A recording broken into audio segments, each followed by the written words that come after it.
Des photos sur tous les murs, un souvenir omniprésent. Impossible de ne pas ressentir la tristesse de la famille Fredj. Cela fait 1 an que leur fils, Soueb, ancien joueur de football de l'élite en Israël, a été tué dans son village d'une balle dans le cœur. Les armes détruisent les maisons. Ils tuent les jeunes gens, tuent nos jeunes, comme Soueb. C'était un jeune avec plein d'avenir et ils l'ont tué. Pourquoi ? Pourquoi fallait-il le tuer ? Il était aimé de tout le monde ici. Comme Soueb, 1112 Arabes israéliens ont été tués depuis octobre 2000.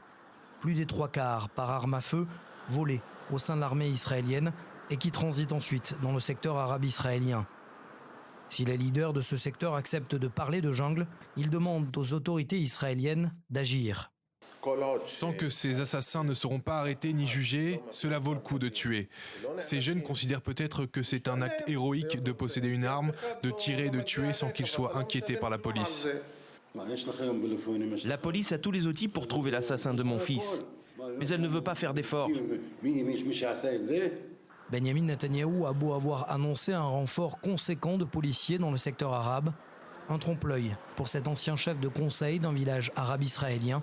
Son fils a lui aussi été assassiné. 90% des meurtres dans le secteur arabe restent impunis. Presque 90% des armes qui ont servi à ces meurtres ne sont pas saisies. Aujourd'hui, c'est la jungle dans la communauté arabe. Tout le monde peut obtenir une arme. Il y a un stock permanent. Ces armes viennent de l'armée israélienne. Selon les statistiques qu'ils nous montrent, 50% des meurtres sont commis par 20% de la population. C'est 5 fois plus que du côté juif israélien. Kamal Ryan insiste sur ce fléau criminel laissé en l'état par la police israélienne. Des actes criminels qui pourraient bien se transformer en actes terroristes. Il y a la grille tarifaire du prix des armes, de 1000 à 75 000 shekels. Si tu veux des grenades, tu en auras pour 300 shekels. Mais si tu veux un bazooka, il te faudra 75 000 shekels. Je l'ai dit au Premier ministre, comme ce fut le cas à Harara. Celui qui tire à Kfar Qassam pourra le faire à Rosh Haïn. Celui qui tire à Tira pourra le faire à Kfar Saba. Et celui qui tire à Taïbé pourra le faire à Natania. Ce n'est qu'une question de temps.